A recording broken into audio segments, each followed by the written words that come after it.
Today, we're talking about the 5 most intimidating qualities of the INFJ that make others run for the hills. Meeting an INFJ can be intense, but even we as INFJs are not completely aware of all of those qualities that are intimidating to others. Most of the time, we actually try to hide those qualities, not just in front of others, but very often even in front of ourselves. And it's about time that we start understanding those intense and intimidating qualities and start appreciating them for what they are. This doesn't have to be a negative thing. This can be a very positive thing once you understand those qualities within yourself, you accept them, and you start appreciating them. So today we're going to look into the 5 most intimidating qualities of the INFJ, and we're going to look behind the curtain and understand what they're all about. If you want to learn all the strategies that work wonders for INFJs, then get the new course, Financial Abundance for INFJs. I've worked with a lot of financially successful INFJs in my one-on-one coaching, and all of this has been the basis on creating that course for you that you voted for. So if you're ready to take the next leap in increasing your financial abundance, then either get the course through the link in the description or through the prompt in the video. Intimidating quality number 1, calm waters run deep. So INFJs are not necessarily the type of person who is always quiet. Like INFJs can be very verbal. They can express themselves well. We're good with creating emotions in front of others, but we're also not the most introverted type. But that is not what I'm talking about here. When I'm talking about calm waters, it's all about how we carry ourselves. We very seldom have an extreme reaction outwardly. We don't get triggered so easily, we stay calm, and it seems like nothing really bothers us. And this is something that makes a lot of people very uncomfortable. And it's one of those qualities that we're not even that aware of. We think, oh, okay, I'm just being calm, I'm just thinking about it rationally. But what others are thinking in that moment is, why is that INFJ not reacting? Like, I'm triggering them. I want to know how they would react in a certain situation. Why are they not saying anything? Why are they not doing anything? It's not that people really go out of their way and think about those things consciously, but subconsciously, those things are happening. Most of the time, when people trigger you intentionally, and I'm not talking on a conscious level, it can be subconsciously, but still with intention, they really want to know, how are you going to react? Are you somebody who has a boundary at that space? A lot of people go through the world like this, and that's how they understand the world. But, we don't give them any hints. And so this makes a lot of people very uncomfortable. And what do? They dig even deeper. They want to understand. They want to know more because it makes them so uncomfortable and out of control that they don't know what you're about. And the thing is this, the INFJ in general doesn't want to react in the way the other is asking for. Of course not. Like, we understand what's going on. Why should I play that game? But let's say you're in constant interaction with somebody. Let's say somebody you see at work on a daily basis, and this dynamic continues over and over again. At some point, the INFJ will snap. There is no other way around it. At some point, the INFJ will let it all out. And once this happens, the other person is running because they have no idea what just happened. The INFJ is able to stay this calm because there is such intensity below. They know they can handle themselves because they know that it will get dangerous for them psychologically very, very down the road. So they can stay calm, they can look at a situation rationally before it has like an effect on them. And we have to ask ourselves, is this a good thing? Well, in some ways it is, in some ways it doesn't. It isn't a good thing if you're actually pushing down healthy anger. If somebody is acting towards you in a way that is not appropriate and it's just like, hidden somehow, and you don't want to say anything, you don't want to rock the boat, you don't want to show the other person that you've been affected, then it's going to have a negative effect. It's time for us as INFJs to let people know as early as possible that you're not somebody to be messed with. Because the thing is this, what are we afraid of? We're afraid of all of the reaction it's going to have once we actually burst. So we try to completely, push this away and try for this not to happen. But you can do this 1 time, you can do this 2 times. But if you see that this is somebody who's not going to let it go, it's really on you to make that switch to tell that person, listen, I know you could push me much further before I actually explode, but we're not going to take it this far. I'm not somebody you want to mess with. And if you do this, you'll actually see that it won't come to an extreme situation. You won't really intimidate people completely because, you just explode. But at the same time, they recognize, oh, there's more behind this facade. There's something I don't want to trigger. There's some strength there that can be very dangerous for me. So I should actually watch my manners. And sometimes it's enough for another person to say one thing that is just so not in character with you, that you're so not going to stand for. And it's on us to say to that person, I don't think who you're dealing with. One time I had a situation like this, and somebody at my old job, so this is probably like, I don't know, not 10, but let's say 6, 7 years ago, said something to me, and we just met, and I sort of just, stopped and said, listen, I'm going to let that slide because you don't know who you're talking to, but that is not the way you can talk to me. And so from this moment on, not only did that person never ever cross my boundaries again, but at the same time, they found a new level of respect for me because they understood there's a part of me they don't want to trigger. Intimidating quality number 2. Reading minds. INFJs are incredibly good at reading minds. And this is not some esoteric thing. This is not even some, I really look into what's going on in your mind kind of thing, but it's pattern recognition. It's simple as that. We are so skilled at understanding why people react the way they react, if there's some hidden message in what they're saying, if they have a hidden intent. So it's really interesting for me to talk to other INFJs because I can see the same quality in them as well.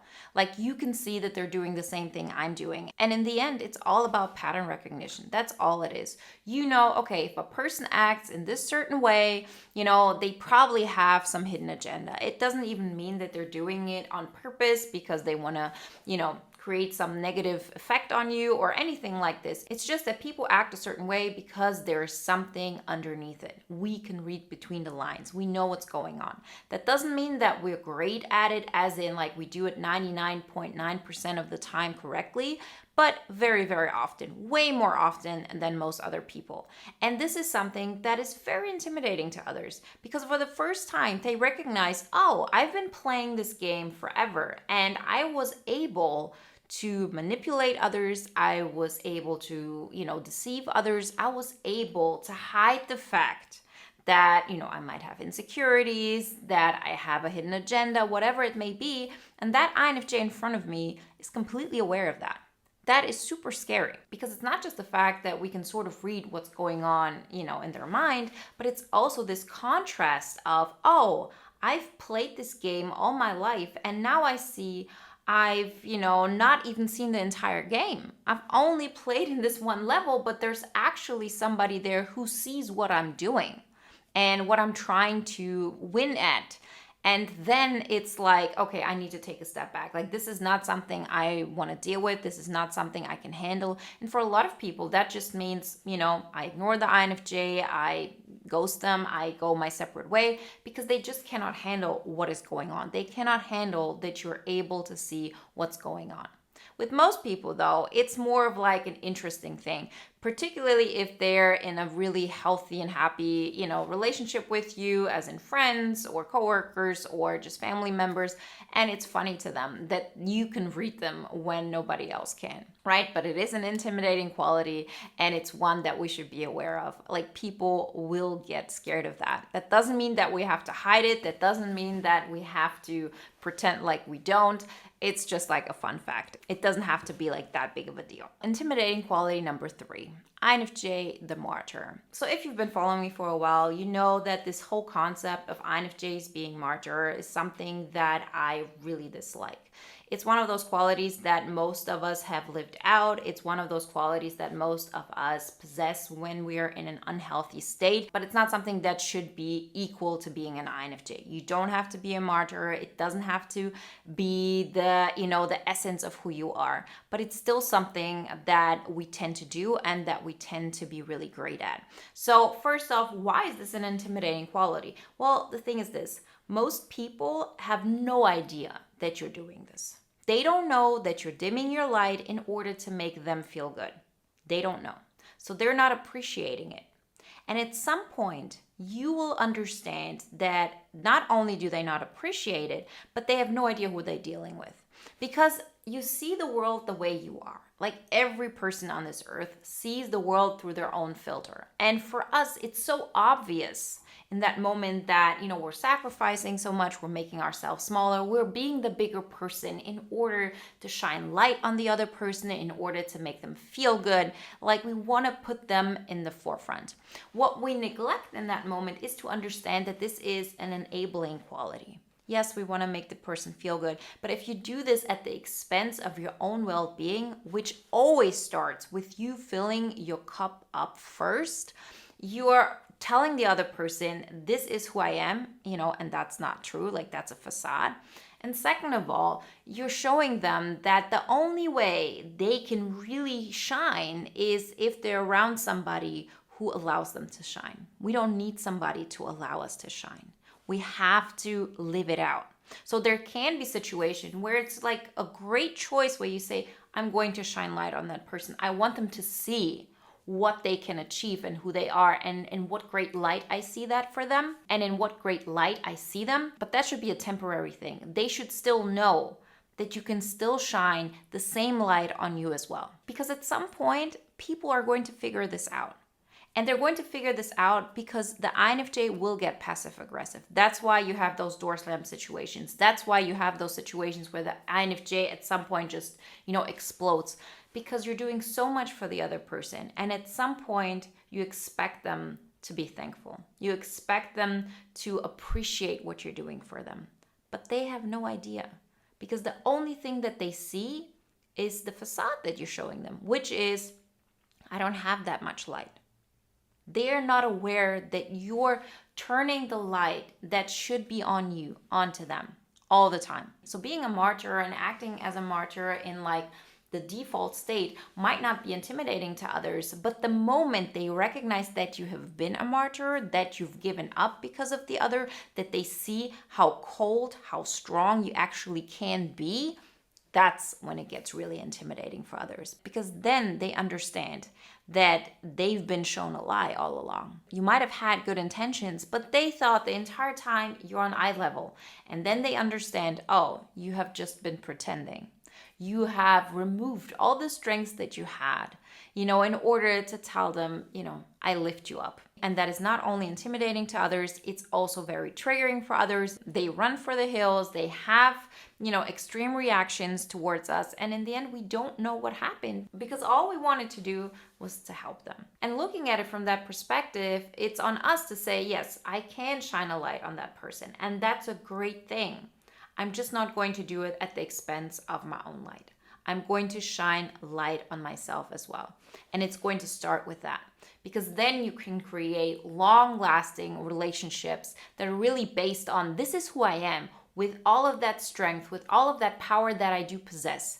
And I deserve to be loved and liked and accepted for this version of myself, and not for the version that is, dimming their light in order to make another person comfortable. Intimidating quality number 4. The INFJ is always one step ahead in their minds. So INFJs in general really are strategic beings. So when we have a plan, when it comes to another person, a certain project, something we want to achieve, we very seldom live in the moment completely. There's always something of, oh, I thought this through. I have already looked at all possibilities that could come out of it, and those are the most likely ones. And this is one of those qualities that makes people very nervous, because, they very often react from how they feel at that moment. Right? So particularly if there is, some kind of interaction that is interpersonal and that triggers other people, there's always this emotional reaction right away. There is this anger, there is this, I have some opinion about you, or I let it all out. I'm not in control of my emotions. I'm not in control of my thoughts. And so I have an extreme reaction. INFJs don't tend to be this way. Like, we have to be triggered a lot before we have an outward reaction. And we do that because we are looking at a scenario very logically. So, although we're emotional beings, and although we can create emotions within others, and we can get moved by others and so on, when it comes to getting into this mode of I'm looking at this rationally, we can switch that all off. That's actually our introverted side. The NI, the TI, so introvert intuition, introverted thinking. We can be very cold, we can be very rational, and we're going to think things through. That doesn't mean that that's a bad thing. And for the longest time, I was actually ashamed of that. I thought that's something that makes me unlovable, that's something that makes me cold, and therefore, I don't deserve the protection that others deserve because they're way more connected to their emotions and I can just flat out think some things through. But that's not a bad thing. Because you can make rational decisions, you can actually be kinder. You can make decisions that are good for others and yourself. And so this is one of those intimidating qualities that makes others super nervous. They don't understand how you cannot get triggered. And still, it's one of those qualities that I think we should actually cherish. You can look at yourself and accept those qualities as a good thing. Because of them, you can be kind. Because of them, you can be giving. Because of them, you can be forgiving. And so look at them with joy. Look at them with pride. Don't be embarrassed about it. Don't feel like it's something that makes you unlovable, because this quality is definitely not something we should be ashamed of. It's one of those things we should be super proud of. And it's about time we start telling ourselves this over and over again until we get it. Intimidating quality number 5. We know people's insecurities. So it's not just that we can read people's minds, that we're one step ahead in our mind, that we can think of all of those things, but more than that, we can see subconsciously into other people. And this has a lot to do with the fact that we are very connected with our subconscious. We understand very often why we react the way we react, and we definitely understand it better in others than we understand it within ourselves. And, it is because of, our cognitive setup. And so we have learned over our lifetime, what people's insecurities are. And we use that in order to make people feel good, in order to create connections. And again, this doesn't happen because we want to manipulate people. It just happens because as children, we have learned when people have had some kind of reaction towards us that wasn't the way we wanted, we had to learn how to get that person's affection, acceptance, and protection. And the best way to do that is to understand what are their insecurities, what are they afraid of, how am I not going to trigger them? And so from an early age on, we have looked out for those patterns. The more practice you have, the better you get it. And we as adult INFJs are pretty much at an expert level. We understand how people react when they feel weak. We understand how people feel when they don't want to show certain aspects of themselves. We understand when certain people feel like they're too serious or too unserious or whatever it may be, how people overcompensate. And so it's like we know another language that most people aren't aware of. So they hear some foreign language and all they hear is, okay, some kind of words, nothing makes sense. We can understand that language. And people at some point get really triggered by this and they really start running, because insecurities are, of course, the things people try to hide the most. It's so connected to certain fears and a certain level of pain that most people have never really worked out, that once you have that conversation in one way or another, and it doesn't necessarily mean that the INFJ has to say, well, I see that you're afraid of showing that part of yourself. It probably is something that was not accepted when you were a child. When you would start conversations like this with a person, most of them would look at you like, okay. Like most people cannot handle this, but that's not the point here. Like the fact that people cannot handle it, that's on them. Like, I'm sorry, I'm not going to alter myself in order to make you feel comfortable. But to know this, to know that people won't really be able to have that conversation with you will probably lead to us saying, okay, I'm not going to phrase it this way, because I know the other person isn't at the level of understanding what I'm saying here actually, and they are just going to shake their heads. But so often we're at that next level where we don't have that conversation like this, but we still let the other person know, I know what's going on. I know that you have those insecurities. Let me help you. And we think that this will create a bond, that this will create something that will make the other person see, oh, that INFJ in this case has such good intentions. They want to help me. They don't judge me for my insecurities. But it just doesn't work this way. If people have those insecurities, the last thing they want is for somebody to see those insecurities, and they will run. That's just as easy as it is. It's really that deep.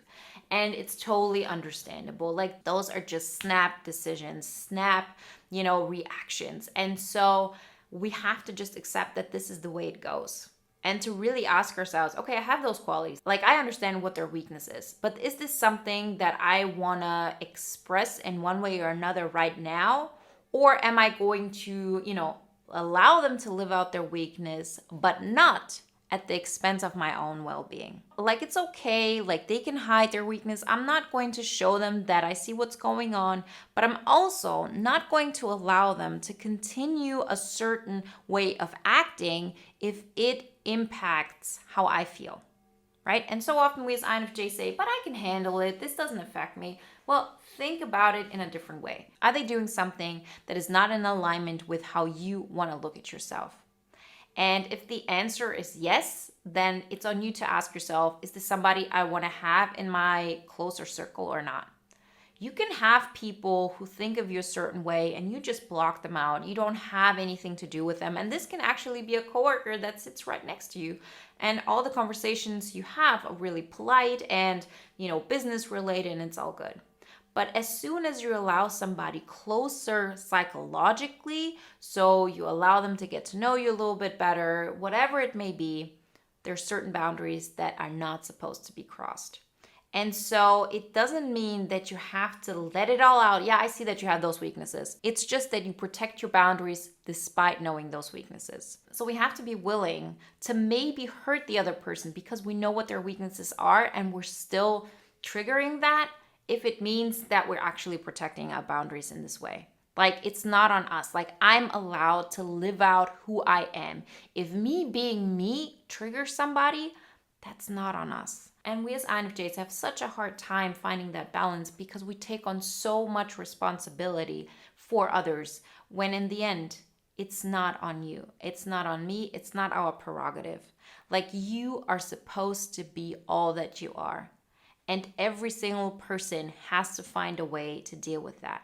If you are being yourself, it's on them to decide, okay, is this somebody I want to get closer to psychologically, or is this somebody I'm going to distance myself from because this person triggers my weaknesses in a way I don't want to deal with? That's on them. Don't make decisions for others. Just show them who they're dealing with if they're doing something that triggers you and makes you uncomfortable, and allow them to decide if this is something they can handle or not. Remember, if you want to get all the strategies, all the lessons learned that I have gathered throughout my life and also working with a lot of financially successful INFJs, then get the video course on financial abundance for INFJs. It's created specifically for you after you voted for it. You can get it through the link in the description or through the prompt in the video. And if you want to watch another video now that is in alignment with today's topic, then watch the 5 most shocking traits of the INFJ.